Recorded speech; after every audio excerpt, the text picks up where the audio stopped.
নমস্কার বন্ধুরা, আমি মনি রান্না বাটিতে আবারও আপনাদের স্বাগত জানাই। আজ আমি আলুর দম বানানোর একদম সেরা একটা পদ্ধতি শেয়ার করতে চলেছি, আর সাথে দেব কিছু টিপস যাতে করে রান্নাটা আরও বেশি সুস্বাদু হয়ে উঠবে।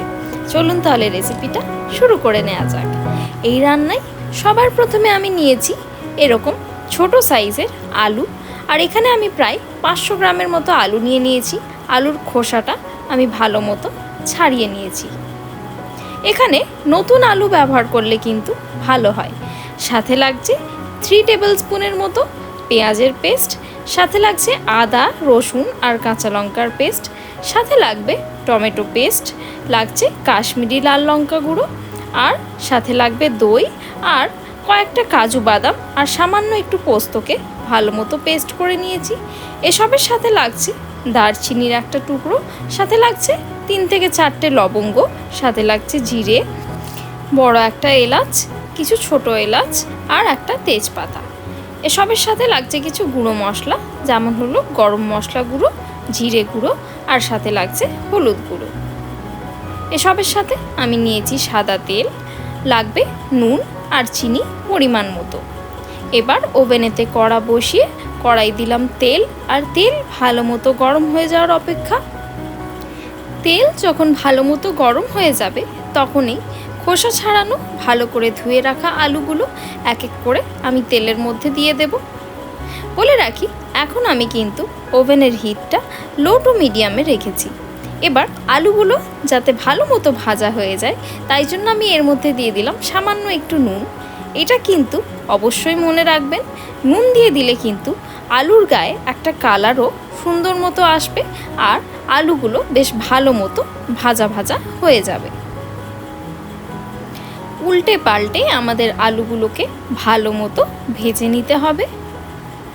এখানে আমি প্রায় 7 থেকে 8 মিনিট সময় ধরে লো টু মিডিয়াম হিটে আলুগুলোকে ভেজে নিয়েছি। দেখতেই পাচ্ছেন আলুগুলো ভাজা হবার পরে কিন্তু একটা সুন্দর কালারও এসে গেছে, আর শুকিয়ে একটু ছোট হয়ে গেছে। আলু ভাজা হওয়ার পর সাইজেও একটু ছোট হয়ে আসবে। এবার আমি এইগুলোকে তেল থেকে তুলে নেব। বলে রাখি, এখন কিন্তু আলুগুলো শুধু 50% কুকড। এবার কড়ার থেকে তেল তুলে নিলাম, আর কড়াই শুধু রাখলাম মাত্র 1 টেবিল স্পুনের মতো তেল। এবার দিলাম তেজপাতা, দারচিনি, বড় এলাচ, ছোট এলাচ, সাথে দেব লবঙ্গ আর দিলাম জিরে। এবার এই সব কটা গোটা মশলাকে একটু ভালো মতো তেলের মধ্যে নাড়াচাড়া করে নিতে হবে।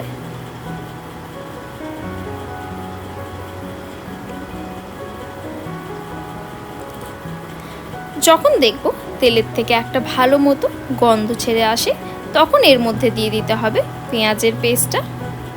বলে রাখি, এখানে আমি কিন্তু 2টো ছোট সাইজের পেঁয়াজকে ভালো মতো পেস্ট করে নিয়েছি।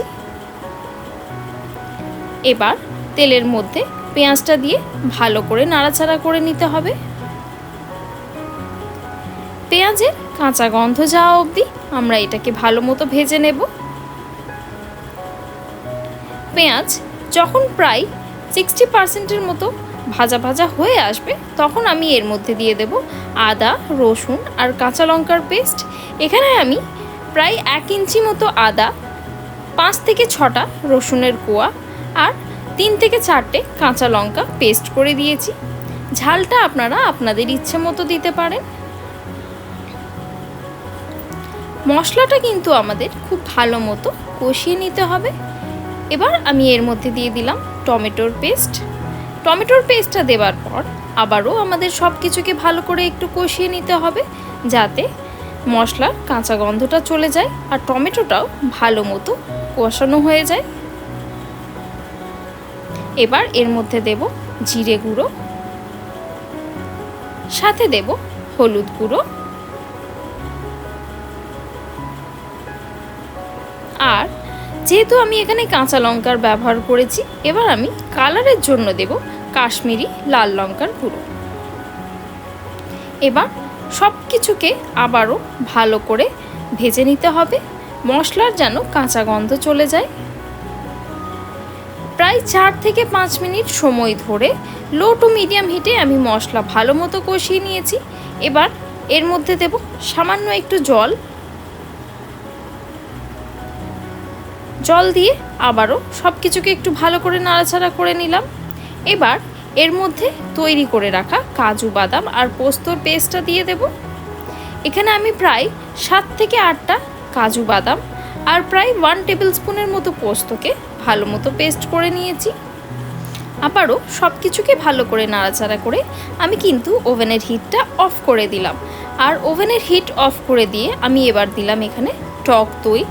মনে রাখবেন, টক দই দিলে কিন্তু এটা কেটে যাওয়ার সম্ভাবনা থাকে, তাই জন্য যদি ওভেনের হিট অফ করে দিয়ে এইভাবে টক দইটা দিয়ে একবার ভালো মতো মিশিয়ে নেন, তাহলে কিন্তু টক দই কেটে যাওয়ার কোনো সম্ভাবনা থাকবে না।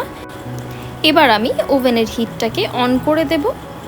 আর ওভেনের হিট অন করে দিয়ে আবারও সব কিছুকে একটু ভালো করে মিশিয়ে নিয়ে এবার আমি এর মধ্যে দিয়ে দেব জল।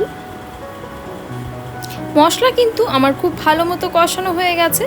আর এখানে আমি দিয়ে দিলাম প্রায় 1 গ্লাস পরিমাণে জল। আর জলটা দিয়ে আবারও সব কিছুকে একটু ভালো করে মিশিয়ে নিলাম। আপনারা যেমন গ্রেভি পছন্দ করেন তেমন পরিমাণে জল অবশ্যই দিতে পারেন। এবার জল যখন ভালো মতো ফুটে আসবে তখন এর মধ্যে পরিমাণ মতো নুন দিয়ে দিতে হবে। আর নুনটা দেবার পর আবারও সব কিছুকে একটু ভালো করে মিশিয়ে নেব। এবার সেই ফ্রাই করে রাখা আলুগুলো আমাদের এর মধ্যে দিয়ে দিতে হবে।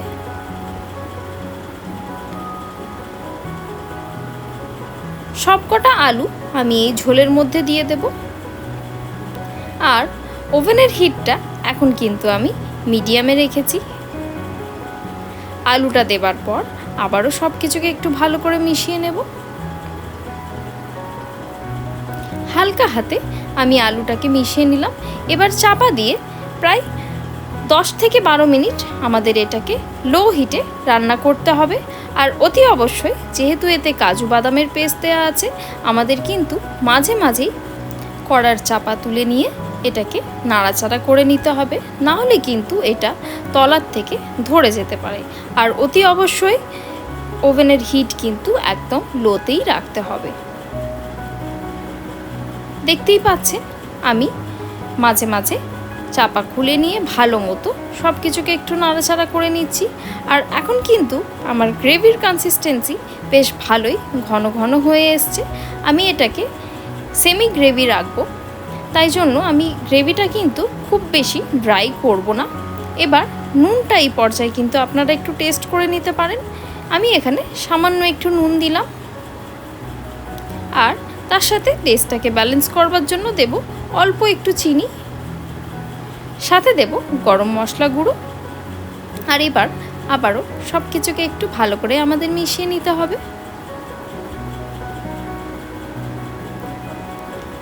দেখতেই পাচ্ছেন বেশ ভালো মতো একটা গ্রেভি কনসিস্টেন্সি চলে এসছে।